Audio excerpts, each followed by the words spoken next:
The fourth step of the boxers is the pocket. So first you need to pick a pattern. You can do a rounded pocket, a 5-point pocket, really any shape at all. I'm going to choose the simplest, just a square patch pocket. So I'm just going to pick a fabric. In my case, I'm going with a contrast fabric. Put on weights, draw around it with tailoring chalk, cut it out, and then go and serge the pocket, press it, and then you're ready to begin sewing. And you can do 1 pocket, 2 pockets, as many as you like, and as long as you have the time to do it. So the first thing to sew on the pocket is the top hem. So I've folded under the top of the pocket 2 centimeters, and I drew a line 1.5 centimeters from the edge on one side and again on the other. And then I just threw pins in to hold it in place. So I've put my settings back to A1, 0, kept it at 2.5, but I think I'll keep the clear foot on because I think it's helpful to have a clear foot on when you're sewing the pocket. So you line it up at the 15, foot down, needle down. So a few stitches, reverse a few stitches, take this pin out now, sew to this small edge, reverse. So it's a very small seam. Pull it out and cut those threads and the original, and then do the same thing on the other side. Now my fabric looks the same on both. There's no good or bad, but if your fabric has a good side and a bad side, this would be the good side. So it's folded over onto the good side. Then turn it around and sew your other side again. Start, reverse, sew on the 15, get to the end, reverse, cut those threads, and then what you're going to do is you're going to stick your thumbs in and flip it. So that's going to be the top part of the pocket, and then bring it to the steamer for pressing before we can do any more sewing. If you had trouble getting those corners out on the top of your pocket, you can take a point presser and just poke them out because you do want them at a 90-degree angle. Then you're going to take the steamer and press that top hem flat. Then you're going to press the other 3 sides, and it should be about 1.5 centimeters in width. And again, you could eyeball or take a seam gauge or ruler and measure. So do one side and then the other, and then the bottom. And they're all going to be pressed up 1.5 centimeters. Now when you go to press up the bottom, if the corners are sticking out, what you can do is go back and just the last centimeter or so, just push it in a little bit so that when you fold it up that 1.5 centimeters, it's definitely not sticking out.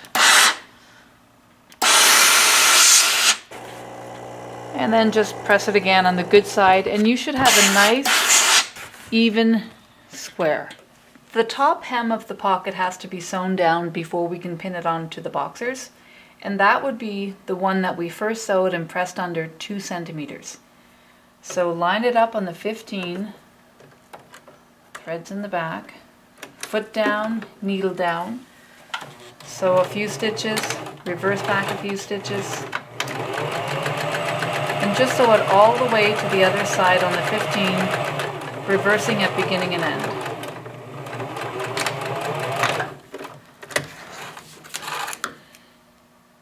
And now you're ready to place it on your boxers.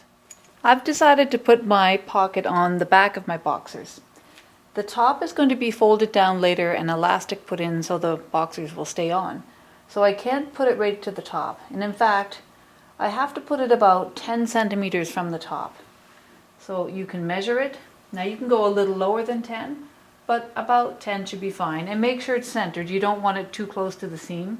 You want it centered in the middle of the back. And then when you pin it, making sure it looks straight and even, you're going to put your hand inside so that you can pin through just the one layer. So throw in at least 4 pins so that your pocket stays where you want it to be. And then bring it to your machine to sew. I've free-armed the machine so I can slide the front underneath, because what I don't want to do when I sew the pocket on is sew the front to the back so that then you can't even put them on. And I've made sure again that I've pinned just to the one side, to the back. I slide it under, And this is where the clear foot is going to come in handy. I look underneath and I feel and I make sure I just have the one layer. Then I put the foot down and I'm going to sew starting on the top of the pocket, very close to that edge. So sew a few stitches, reverse back a few, and this clear open foot enables me to see very clearly what I'm doing. So I'm going to sew very close to the edge, down first the right side of the pocket. When I get to the bottom, needle in, foot up, and pivot. And before I put the foot back down, I just feel, I look, I make sure I don't have anything caught underneath. Make sure you put the foot back down. Now I sew along the bottom of the pocket. And the pins in it help keep it in place, so I don't worry about sewing it on crooked. Get to the end, needle in, foot up, pivot. Again, check underneath, make sure there's nothing there that you don't want to be. Foot back down. And I don't really have to reverse until the end, because I'm just sewing one long seam, down, across, and back up. Take out pins whenever they are in your way. Up to the top, reverse a few stitches, needle up, foot up, cut those threads on the front and the back, and then the original threads. Take out those pins. You can go press this pocket again if you like, but you should have a nice evenly sewn pocket.